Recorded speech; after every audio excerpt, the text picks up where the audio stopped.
Bismillahirrahmanirrahim. Alhamdulillah dzil izzati wal jalal alladzi amarana bi ikhlasil a'mal.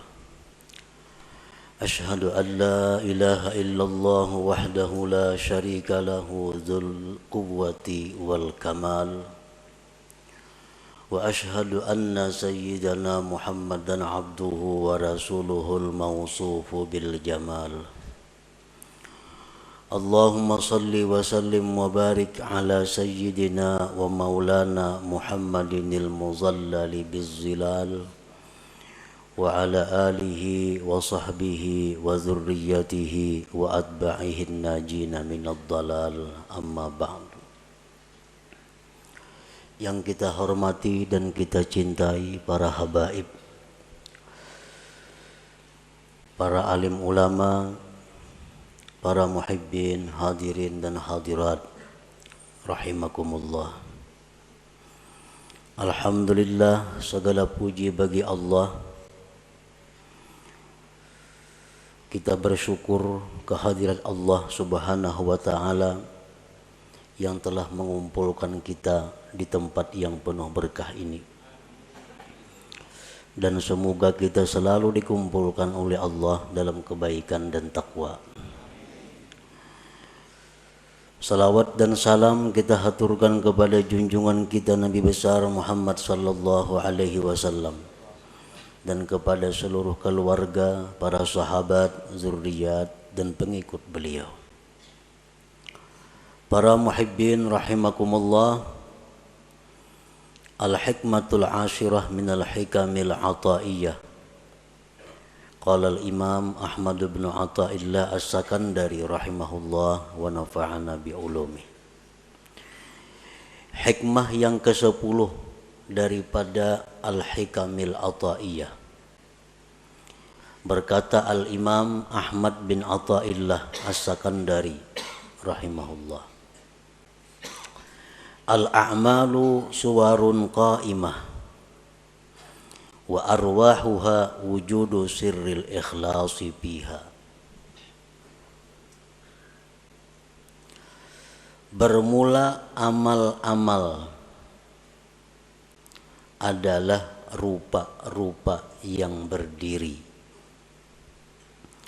dan roh-roh itu amal adanya sirrul ikhlas pada amal itu. Nah, para muhibbin rahimakumullah, dimaksud dengan apa yang disebutkan oleh Al-Imam Ahmad ibnu Athaillah tadi adalah al-a'malul jismaniyatu wal qalbiyatu ajsadun.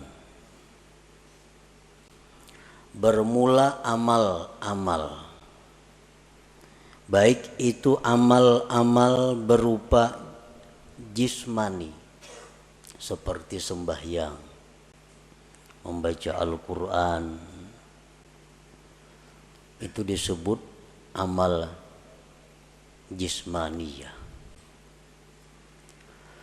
Ataupun amal-amal berupa qalbiyah, amal-amal hati seperti taubat.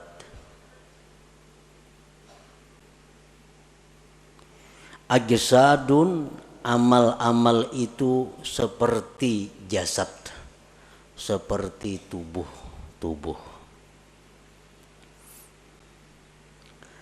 Wa arwahuha wujudul ikhlasi fiha, maka bermula roh amal itu adalah adanya ikhlas pada amal-amal itu.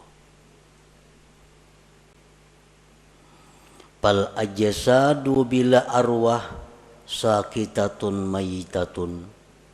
Bermula jasad dengan tidak ada rohnya, maka itu akan jatuh gugur dan mati.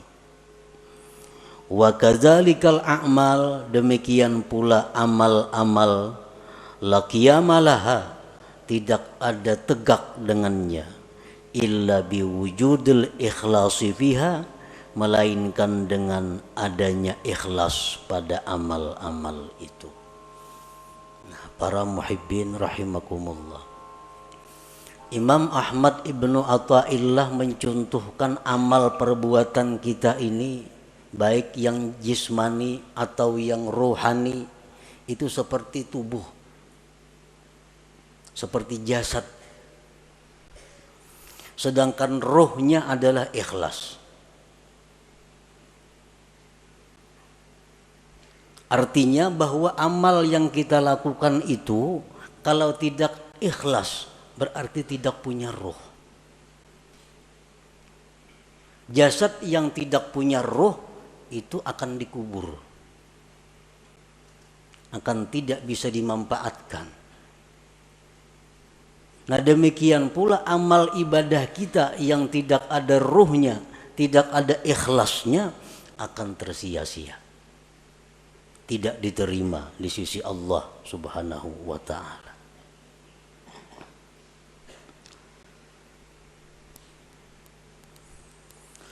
Qala Allah Ta'ala fi kitabihil karim, man kana yuridul ajila ta'ajjalna lahu fiha ma nasha' liman nurid thumma ja'alna lahu jahannama yaslaha mazmuman madhura.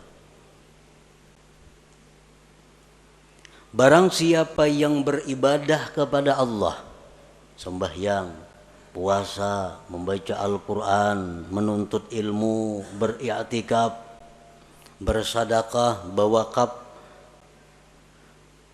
Barang siapa yang beribadah kepada Allah dengan tujuan duniawi, nah, dengan tujuan dunia. Orang bersadaqah tujuan supaya dipuji, dia sembahyang dengan tujuan disanjung orang, maka ujar Tuhan, kami segerakan baginya padanya yang kami kehendaki bagi orang yang kami kehendaki.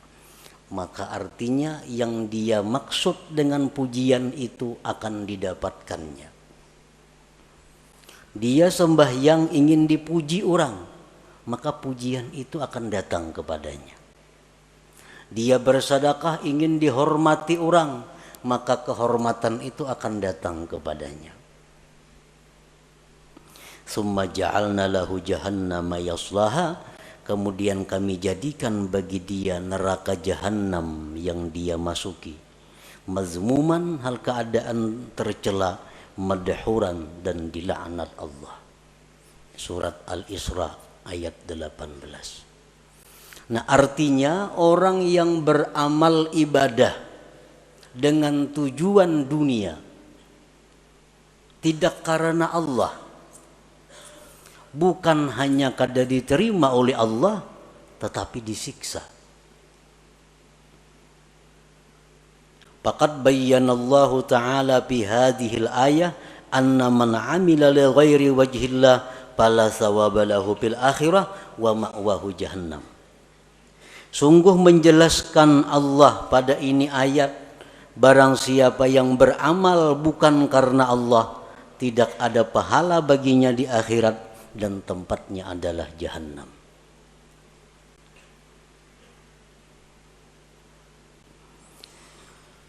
Para muhibbin rahimakumullah, Rasulullah sallallahu alaihi wasallam bersabda, innal abda la ya'malu a'malan hasanah fatas'adul malaikatu fi suhufin mukhtatamah fatulqa baina yadayillahi ta'ala fayaqulu alqu hadhihi as-sahifah fa innahu lam yurad bima fiha wajhi.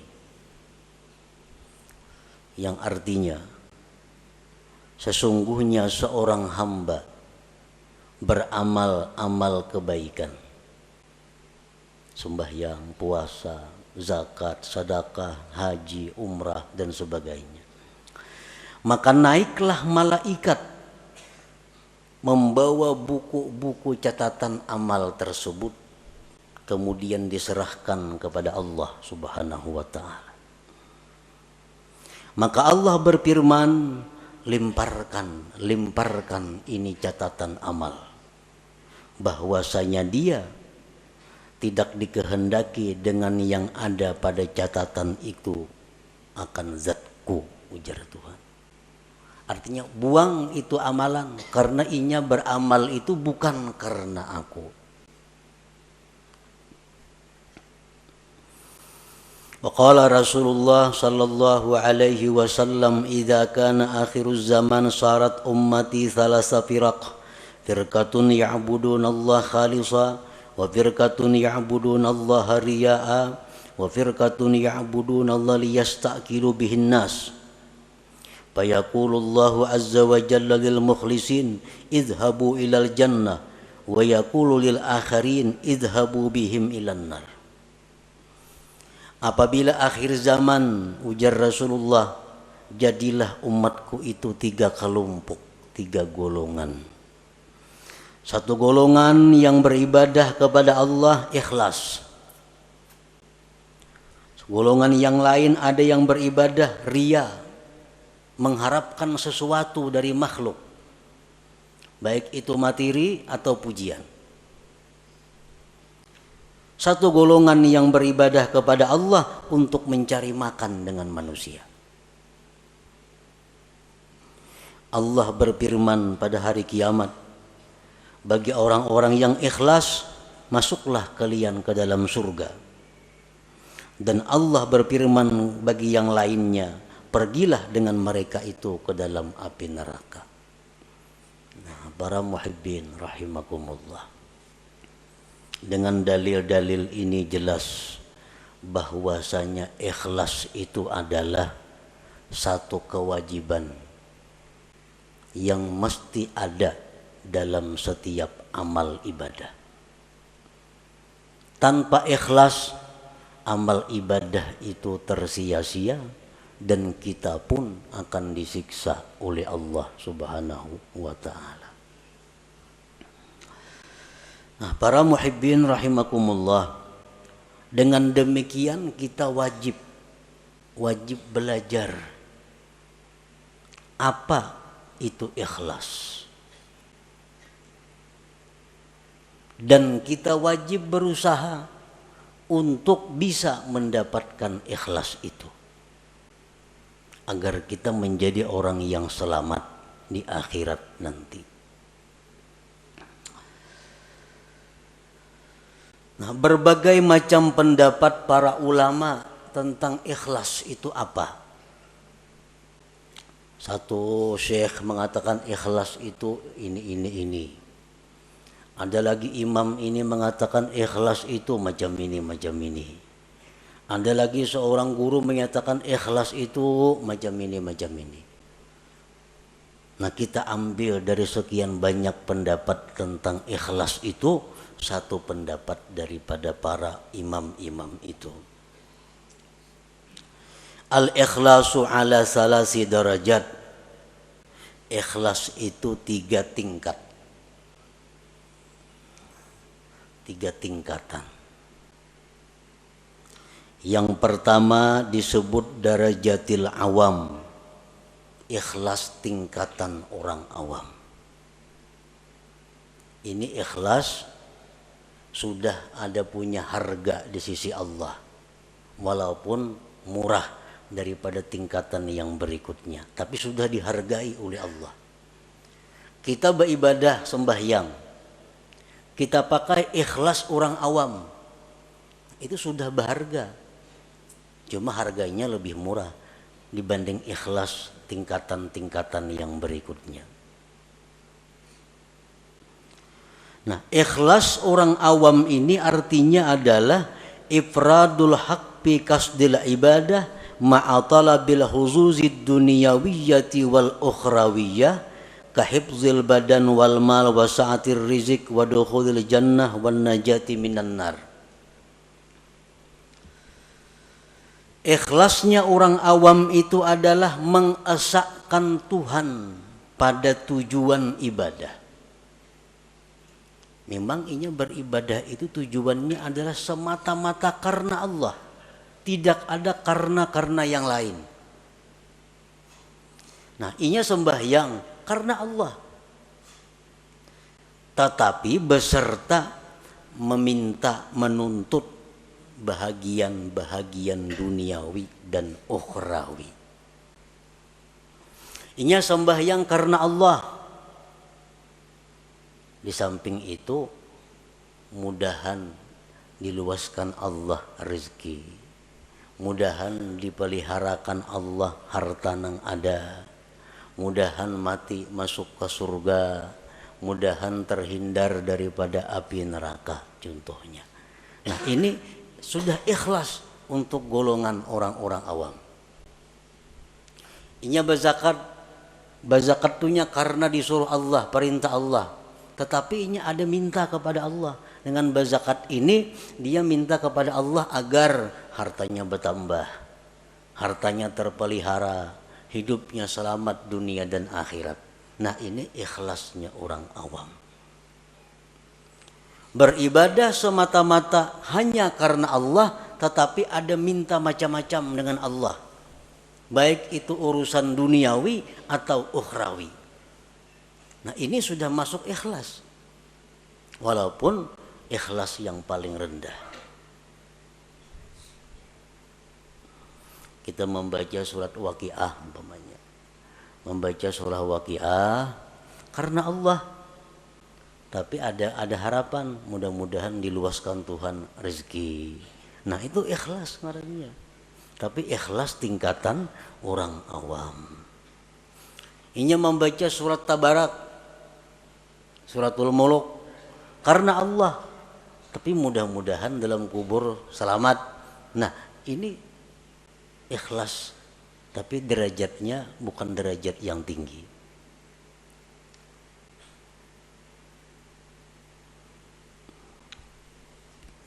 Yang kedua, darajatul khawas.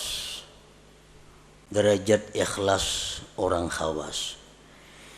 Ifradul haqqi bil ibadah ma'a talabil huzuzil ukhrawiyah kadukhulil jannati wan najati minan nar wal ma'rifati wal musyahadati wa ghairiha.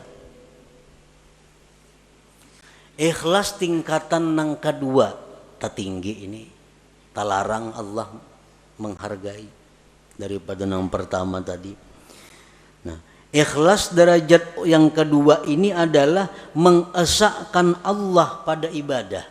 Artinya inya beribadah itu semata-mata hanya karena Allah, kada karena yang lain. Tetapi serta tuntutan akhirat. Masuk surga, selamat daripada api neraka, diberi Tuhan ma'rifat, diberi Tuhan musyahadah. Nah, ini yang dituntutnya kepada Allah. Ini berzikir babanya 1000 sehari atau 10.000 sehari. La ilaha illallah, la ilaha illallah. Tujuannya apa berzikir ini? Karena Allah. Allah nyuruh berzikir.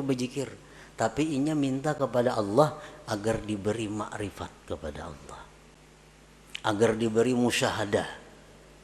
Nah, ini ikhlas tapi menurut tingkatan khawas ngarannya. Belum lagi sampai ke derajat yang tertinggi daripada ikhlas itu. Tapi sudah ikhlas ngarannya. Ya, tadi orang membaca surah Tabarak supaya dalam kubur selamat daripada fitnah kubur. Nah, ini ikhlas. Tuntutan akhirat. Ini ikhlas derajat khawas ngarannya. Ini kadada dalam ibadah itu minta kepada Allah urusan dunia kadada. Nah, beribadah kepada Allah karena Allah, nang dimintanya kepada Allah urusan akhirat. Kadada urusan disihatkan badan, kadada urusan dimurahkan rezeki, kadada urusan berdagang supaya payu, kadada. Urusannya apa? Inya beribadah nih karena Allah, nang dimintanya kepada Allah urusan akhirat. Nah, ini ikhlas tingkatan yang nomor 2. Ini lebih hebat daripada yang pertama tadi. Yang ketiga, darajatul khawasil khawas. Nah, ini derajat yang tertinggi. tahqiqul ubudiyah wal qiyamu bi huquqir rububiyah bil ibadah. Dia beribadah itu semata-mata memantapkan kehambaannya dan mendirikan dengan hak Tuhannya. Aku beribadah ini semata-mata karena Allah dan aku ini adalah hamba Allah, titik. Perkara masuk surga, perkara neraka itu kada tahu urusannya. Nah, inya berzikir karena menjunjung perintah Allah, habis ingat situ. Inya sembahyang, aku semata-mata menjunjung perintah Tuhan karena aku nih hamba, aku mesti sembahyang. Habis ingat situ. Kadada macam-macam lawan Tuhan tuh kehendak permintaan kadada. Nah, inilah derajat ikhlas yang tertinggi itu. Nah, para muhibbin rahimakumullah. Jadi apapun di antara derajat ikhlas yang 3 macam itu apabila ada di dalam amal ibadah kita, maka amal ibadah kita itu sudah hidup, sudah punya roh. Artinya ada harga di sisi Allah Subhanahu wa taala. Kita membaca Quran, di dalam situ ada ikhlas, walaupun derajat-derajat orang awam sudah selamat. Apalagi kita membaca Quran, di situ ada ikhlas derajatnya orang khawas, lebih larang lagi Allah menghargai. Apalagi ikhlas nang nomor 3, makin larang lagi harganya. Nah, makanya ibadah itu dibalas 10, bisa 70, bisa 100, bisa lebih pada itu, tergantung mutunya ibadah itu, tergantung kualitasnya ibadah itu. Para muhibbin rahimakumullah. Nah, jadi kita sudah tahu pentingnya ikhlas tadi. Pentingnya kita beribadah itu karena Allah. Kalau kada macam itu, sembahyang kita ditolak dan kita disiksa. Kita puasa kada karena Allah, puasanya ditolak dan kita disiksa. Kita bersedekah kada karena Allah, berbagi-bagi duitnya, tapi kada karena Allah, duitnya kada diganti Tuhan, berpahala kada, disiksa, duitnya habis. Kalau orang tuh bersedekah karena Allah, akan mendatangkan kelapangan, mendatangkan kebahagiaan. Karena Allah. Tapi kalau orang ini membagi-bagi duit, membagi baras, membagi apa, kada karena Allah, ujung-ujungnya bisa gila, bisa stres. Karena kada karena Allah. Nah, ini akibatnya dalam dunia pun sudah menderita.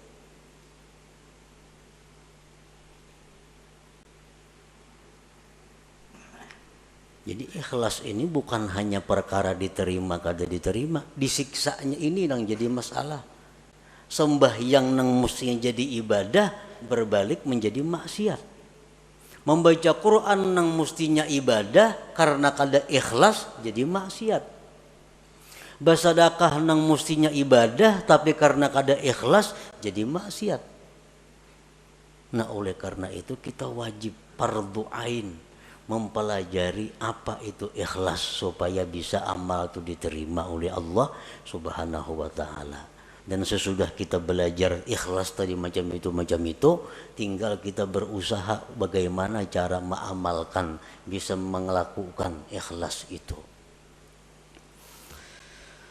Para muhibbin rahimakumullah, yuktasabul ikhlas bitadabburil ayati wal akhbar fi targhibil ikhlas wa tarhibir riya.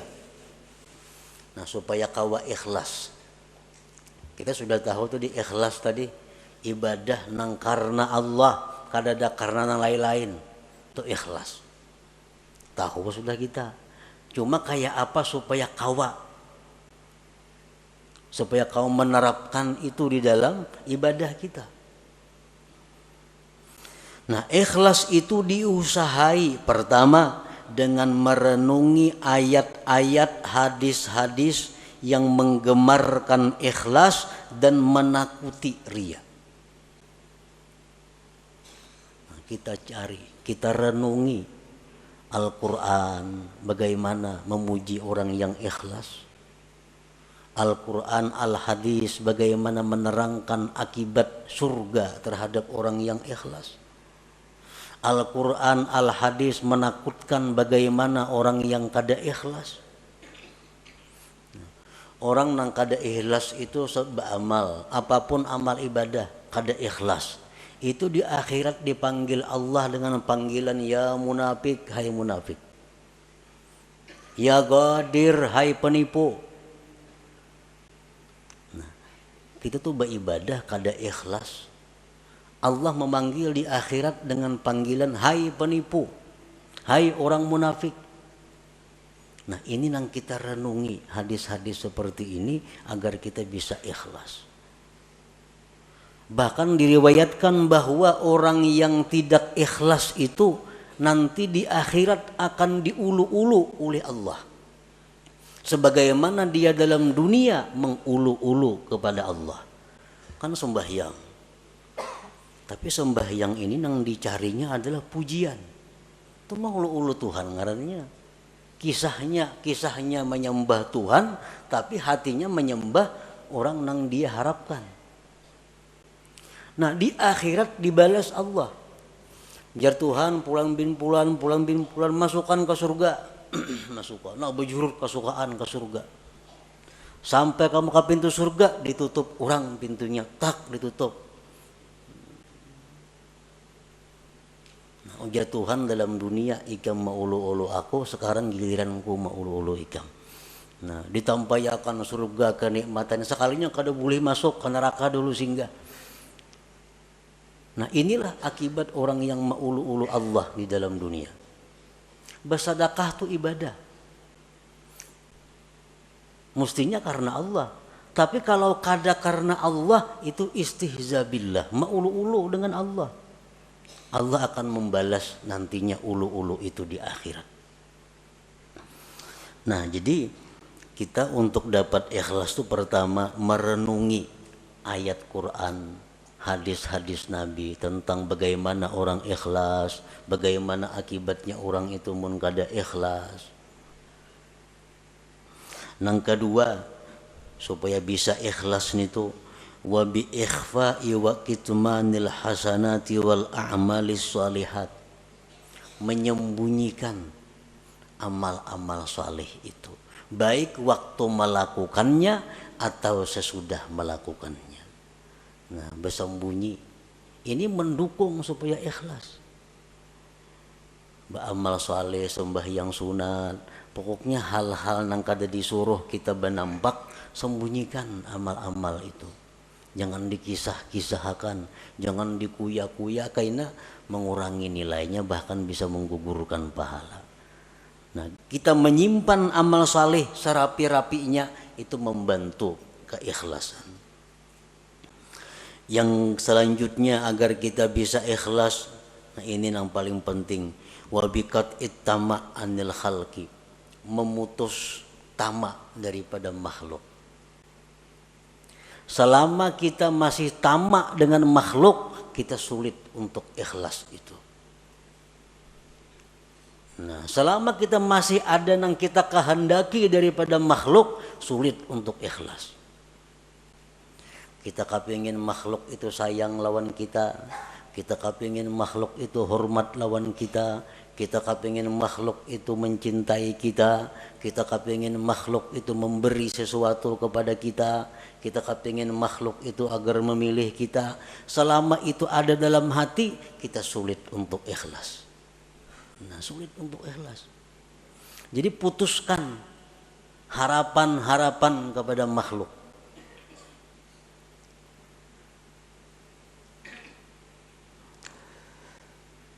Wa bidawamir riyadhati wal mujahadah, dan juga dengan selalu latihan dan berjuang.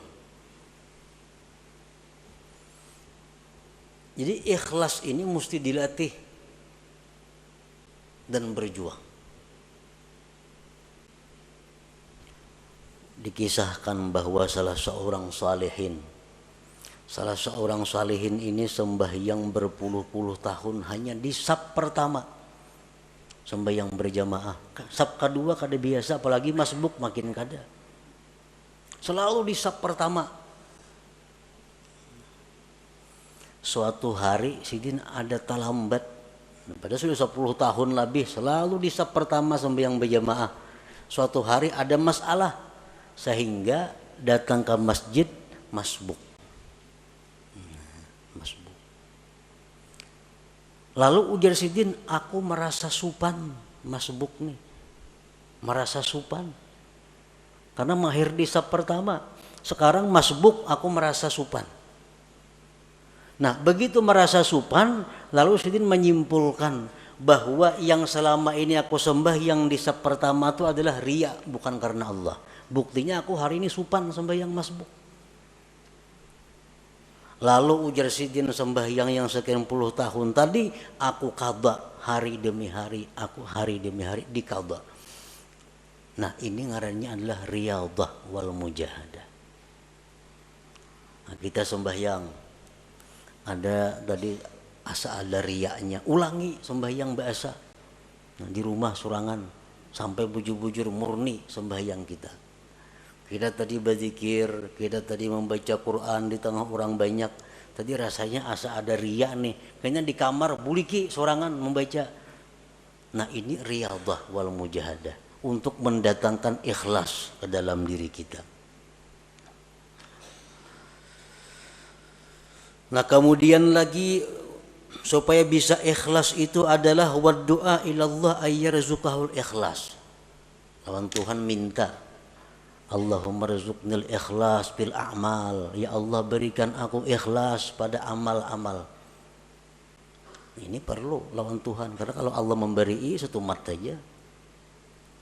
Allahumma rzuqni al ikhlasa bil a'mal. Ya Allah, aku minta ikhlas pada segala amal. Selanjutnya lagi yang mendatangkan ikhlas adalah suhbatul mukhlisin, bakawan lawan orang-orang ikhlas. Mun bakawan lawan orang nang katuju riya, menjangkit katuju riya juga. Kawani orang-orang nang ikhlas, maka itu akan membawa ikhlas kepada diri kita. Wal iktifa bi ilmillahi ta'ala, dan ikhlas itu juga didatangkan dengan merasa cukup dengan ilmu Allah, merasa cukup dengan tahunya Allah. Aku nih beramal bila Tuhan tahu saya kung cukup dah, yang lain biar kada nang tahunya. Nah, ini iktifa bi ilmillah. Bila kita kau macam itu, ikhlas. Aku beribadah kada penting manusia, kada penting orang lain tahu. Bila Allah saya kung tahu cukup sudah. Nah, jadi itu jalan-jalan untuk mendapatkan ikhlas tadi. Nah, para muhibbin rahimakumullah. Qala ba'duhum man amila arba'atan biduni arba'atin lam yantafi bi amali. Barang siapa yang beramal, berbuat 4 perkara tanpa disertai dengan 4 perkara yang lain, maka dia tidak akan bisa mengambil manfaat dengan amalnya. Yang pertama, al-khaufu biduni hazar. Takut tapi kada waspada. Takut tapi kada menghindar. Ini sia-sia. Takut kepada Allah tapi parak lawan maksiat. Kalau takut kepada Allah itu jauhi maksiat. Bagaimanapun kita takut kepada Allah tapi kada berjauh dengan maksiat, itu kada bermanfaat takutnya itu. Yang kedua, ar-raja biduni talab. Mengharap tapi kada mencari. Mengharap rahmat Allah di bakalumbun di kalambu. Mengharap rahmat Allah itu baudo, sembahyang, ambil tasbih, berzikir. Nah, ayo mengharap rahmat Allah.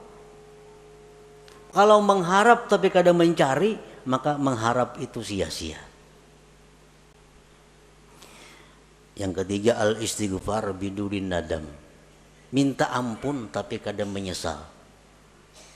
Astagfirullah, astagfirullah, astagfirullah, astagfirullah, astagfirullah. Tapi dalam hati kada ada penyesalan berbuat dosa. Istighfarnya sia-sia. Mestinya kita mengucap astagfirullah itu di dalam hati ada menyesal terhadap dosa yang dilakukan. Astagfirullahaladzim, kan artinya aku minta ampun kepada Allah. Astagfirullah, aku minta ampun kepada Allah. Mesti ada sesal di dalam hati. Nah yang keempat, al-amal biduni ikhlas. Beramal tapi kada ikhlas, kada ada harganya juga. Lam yantafi bi amali, kada bermanfaat dengan amalnya. Jadi kalau kita hendak melakukan ibadah, mantapakan dulu nih, karena Allah atau kada. Bila kada karena Allah, hadangi dulu. Jangan terburu-buru, jangan tagasak-gasak, jangan umpatan. Jangan umpatan, beribadah kada sah umpatan itu. Ibadah itu mesti berdasarkan ilmu. Jadi orang ada menyumbang 100.000, 200.000, 300.000, seorang giliran seorang 1,5 juta. Nah, umpatan terpengaruh, mestinya jangan. Nah, ikhlasakan dahulu bujur-bujur. Bila sudah ada ikhlas, sudah karena Allah, nah hanya kita sorong amal ibadah itu, kita lakukan amal ibadah itu. Kada kawa umpatan beribadah.